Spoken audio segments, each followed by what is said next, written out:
Pavine Dringad by Amos Totila. ഈ ഒരു novel ഒരു യങ് മാനെ കുറിച്ചാണ് പറയുന്നത്. The son of A rich man and the first child in the family of 8 children who started drinking palm wine at the age of 10. അങ്ങനെ അദ്ദേഹത്തിൻ്റെ 10ാം വയസ്സിൽ ഈ ഒരു പാം വൈന് അഡിക്റ്റ് ആവുകയാണ് ചെയ്യുന്നത്. He cannot imagine life without it എന്നാണ് പറയുന്നത്.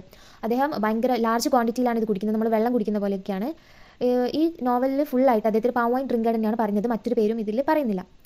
അങ്ങനെ ഇദ്ദേഹത്തിൻ്റെ ഫാദർ നോട്ടീസ് ചെയ്യുന്നുണ്ട് ഇവനാണ് ഏറ്റവും കൂടുതൽ ഈ പാം വൈൻ കുടിക്കുന്നത്. അതുകൊണ്ട് തന്നെ ഇവനൊരു നല്ല ടാപ്സ്റ്ററെ വേണം. ടാപ്സ്റ്റർ എന്ന് പറഞ്ഞിട്ടുണ്ടെങ്കിൽ കള്ള് ചെത്തുന്നൊക്കെ ആളെ വേണം, മോർണിംഗും ഈവനിങ്ങും ഒക്കെ കിട്ടാൻ വേണ്ടിയിട്ട്. അപ്പം ഫാദർ ഇവനൊരു നല്ല ടാപ്സ്റ്ററെ ഏർപ്പാടാക്കി കൊടുക്കുകയാണ്. അതുകൊണ്ട് തന്നെ ഇവന് ഒരുപാട് ഫ്രണ്ട്സിനെയും കിട്ടുന്നുണ്ട്.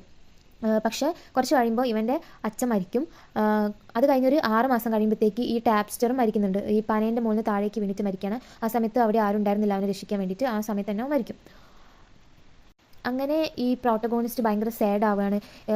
കാരണം ഇവന് ഇനി ഈ പാം വൈൻ സപ്ലൈ ചെയ്യാൻ ആരുമില്ല. അതുപോലെ ഇവൻ്റെ ഫ്രണ്ട്സൊക്കെ ഇവനെ ഇട്ടേച്ച് പോയി. അങ്ങനെ ഇതിനൊരു സൊല്യൂഷൻ കണ്ടുപിടിക്കാൻ വേണ്ടിയിട്ട് ഒരു സ്കിൽഫുൾ ആയിട്ടുള്ള ഒരു എക്സ്പേർട്ട് ആയിട്ടുള്ള ടാപ്സ്റ്ററെ നോക്കിയിട്ട് ഇവന് പോകുന്നതാണ്.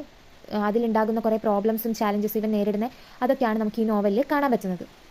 അങ്ങനെ അവൻ തിരഞ്ഞു പോകുന്ന സമയത്ത് അവൻ മനസ്സിലാക്കുകയാണ് അവൻ്റെ ടാപ്സ്റ്ററെ പോലെയുള്ള അത്ര എക്സ്പേർട്ട് സ്കിൽഫുൾ ആയിട്ടുള്ള ടാപ്സ്റ്റർ വേറെ ഇല്ലയെന്ന്. അങ്ങനെ അവൻ ഡിസൈഡ് ചെയ്യാണ് മരിച്ചുപോയ ആ ടാപ്സ്റ്ററെ നോക്കിയിട്ട് അവൻ പോവുകയാണ്. പിന്നെ ഇങ്ങനെയാണ് ഈ ഒരു അൺയൂഷ്വൽ ആയിട്ടുള്ള ഈ ഒരു നോവൽ സ്റ്റാർട്ട് ചെയ്യുന്നത്. ഈ ഒരു നോവൽ ഡസൻ കണക്കിന് ഗ്രാമറ്റിക്കൽ റൂൾസൊക്കെ തെറ്റിക്കുന്നുണ്ടെന്നാണ് പറയുന്നത്. കാരണം നമുക്ക് പേടി സ്വപ്നങ്ങളായിട്ടുള്ള കുറേ ക്രീച്ചേഴ്സ് ഒക്കെ ആയിട്ട് ഇദ്ദേഹത്തിൻ്റെ ഒരു ജേണി കടന്നു പോകുന്നുണ്ട്.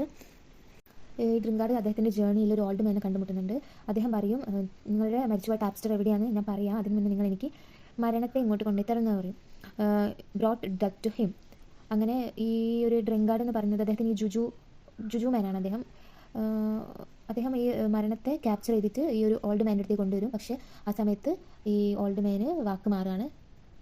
അങ്ങനെ ഈ ഡ്രിങ്കാർഡ് വേറെ ഒരു ടൗണിൽ എത്തിച്ചേരുകയാണ്. അവിടുത്തെ ഹെഡ് ഈ ഡ്രിങ്കാർഡിനോട് പറയും ഇദ്ദേഹത്തിൻ്റെ മകളെ ആരോ തട്ടിക്കൊണ്ട് പോയിട്ടുണ്ട്, ഒരു കംപ്ലീറ്റ് ജെന്റിൽമാൻ എന്നാണ് പറയുന്നത്. പക്ഷേ റിയാലിറ്റിയിൽ അതൊരു തലയോട്ടി മാത്രമായിരിക്കും. തലയോട്ടിക്ക് അദ്ദേഹം വാടകയ്ക്ക് എടുത്ത കൈയും കാലും ഫ്ലഷ് പിന്നെ അങ്ങനത്തെ സാധനങ്ങളൊക്കെ വാടകയ്ക്ക് എടുത്ത് വെച്ചതായിരിക്കും. അദ്ദേഹമായിരിക്കും മകളെ തട്ടിക്കൊണ്ടുപോയത്. ഈ ഡ്രിങ്കാർഡ് അവരെ ട്രാക്ക് ചെയ്യുകയും മകളെ അയാളെടുത്ത് നിന്ന് രക്ഷിക്കുകയും ചെയ്യുന്നുണ്ട്. അങ്ങനെ ഈ ഹെഡ് ഈ മകളെ ഇദ്ദേഹത്തിന് കല്യാണം കഴിച്ചു കൊടുക്കും. പിന്നെ പറയുന്നുണ്ട് ഈ ഭാര്യേൻ്റെ തമ്പിൽ നിന്ന് അവർക്ക് ഒരു അർദ്ധ ശരീരമുള്ള ഒരു കുട്ടി ജനിക്കുന്നുണ്ടെന്ന്. അത് വയലൻ്റ് ആയിട്ടുള്ള ഒരു കുട്ടിയാണെന്ന് പറയുന്നുണ്ട്. പിന്നെ അതിനെ അങ്ങനെ ഒഴിവാക്കുന്നുണ്ട്.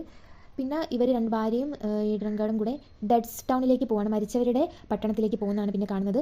അവിടെ ആളുകളെല്ലാം ബാക്കോട്ടാണ് നടന്നിരുന്നത്. അങ്ങനെ ഇവർ കുറച്ച് സമയം അവിടെ ചിലവഴിക്കുന്നുണ്ട്. ഈ ഡെഡ് ടൗണിൽ എത്തുന്ന ഇവർ വേറെ കുറേ സ്ഥലങ്ങളിലൊക്കെ എത്തിപ്പെടുന്നുണ്ട്. അവിടുന്ന് ഇവർ ആളുകൾ ടോർച്ചർ ചെയ്യുകയും ഇവർ കുറേ കഷ്ടപ്പെട്ട് അങ്ങനെ ലാസ്റ്റാണ് ഇവർ ഈ ഡെഡ് ടൗണിൽ എത്തുന്നത്. 10 വർഷത്തിന് ശേഷമാണ് ഇവർ ഡെഡ് ടൗണിൽ എത്തുന്നതെന്നാണ് പറയുന്നത്.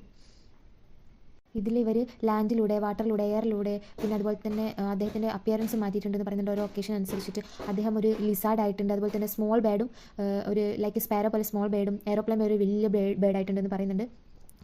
ഒരു സിറ്റുവേഷനിൽ അവരൊരു ചെറിയ തോണി ആയിട്ടുണ്ടെന്ന് പറയുന്നുണ്ട്. കാരണം ഒരു പുഴ കടക്കാൻ വേണ്ടിയിട്ട് അവൻ്റെ ഭാര്യയ്ക്ക് കയറാൻ വേണ്ടിയിട്ട് അവനൊരു തോണി വരെ ആയിട്ടുണ്ടെന്ന് പറയുന്നുണ്ട്. അങ്ങനെ ഫൈനലി അവർ ഈ മരിച്ചുപോയ ടാപ്സ്റ്ററെ കാണുന്നുണ്ട്. പക്ഷേ അദ്ദേഹത്തിന് ഒരിക്കലും ജീവിച്ചിരിക്കുന്നവരുടെ സ്ഥലത്തേക്ക് ഇനി വരാൻ പറ്റില്ല എന്ന് പറയുകയും അവർ അദ്ദേഹത്തിൻ്റെ എന്താ പറയുക ഈ ഡ്രിങ്കാർഡിൻ്റെ ആഗ്രഹങ്ങളൊക്കെ നടക്കാൻ വേണ്ടിയിട്ട് ഒരു എഗ്ഗ് കൊടുക്കുന്നുണ്ട് കയ്യിൽ. അങ്ങനെ ഈ ഡ്രിങ്കാർഡും ഭാര്യയും കൂടെ വീട്ടിലെത്താണ്. അങ്ങനെ അവിടെ എത്തുന്ന സമയത്ത് അവരറിയുന്നത് അവിടെയുള്ള ജനങ്ങൾ മൊത്തം പട്ടിണിയിലാണെന്ന്. അങ്ങനെ അവർ മാജിക് എഗ്ഗിനോട് ഫുഡ് ആവശ്യപ്പെടുകയും അവിടെയുള്ള ജനങ്ങൾക്ക് ആവശ്യമായ എല്ലാ ഫുഡും ആ മാജിക് എഗ്ഗ് കൊടുക്കുകയും ചെയ്തു. അങ്ങനെ ഒരു ദിവസം അവർ കുറേ ഫുഡെല്ലാം അടിച്ച് മദ്യമെല്ലാം കുടിച്ച് ഇരിക്കുന്ന സമയത്ത് അങ്ങനെ എന്തോ സംസാരിച്ചോ ചെറിയ രീതിയിൽ ഇങ്ങനെ അടിയൊക്കെ ആയി നിൽക്കുന്ന സമയത്ത് ആ മാജിക് എഗ്ഗ് പൊട്ടാണ്. അങ്ങനെ അത്രയും ദിവസം അവർ പറയുന്ന ഫുഡെല്ലാം ഉണ്ടാക്കി കൊടുത്ത ആ മാജിക് എഗ്ഗ് പിന്നെ ഇവർക്ക് ഈ ചാട്ടയാണ് കൊടുക്കുന്നത്. കുറേ ചാട്ടകൾ കൊടുത്തു. അങ്ങനെ അവിടെയുള്ള കിങ്ങിനെ ആയാലും ഓൾഡ് പീപ്പിളും യങ് പീപ്പിളായാലും പ്രിൻസിനെ എല്ലാം ആ ചാട്ട അടിക്കാൻ തുടങ്ങി. ഒരു ദയം കൂടാതെ എല്ലാവരെയും നല്ലതുപോലെ അത് അടിക്കാൻ തുടങ്ങി. അതെല്ലാം കഴിഞ്ഞ് അവിടുത്തെ ക്ഷാമം അവസാനിക്കാൻ വേണ്ടി അവരൊരു യാഗം നടത്താണ് സ്വർഗത്തെ തൃപ്തിപ്പെടുത്താൻ വേണ്ടി. അങ്ങനെ പിന്നെ അവിടെ നല്ല ശക്തമായ മഴ പെയ്യാൻ തുടങ്ങി. 3 മാസത്തോളമായ മഴ നിർത്താതെ പെയ്യാൻ തുടങ്ങി. പിന്നെ അവിടെ ക്ഷാമമൊന്നും ഉണ്ടായിട്ടില്ല എന്നാണ് പറയുന്നത്. ഇത്രയുമാണ് ഈ ഒരു നോവലിൽ പറയുന്നത്.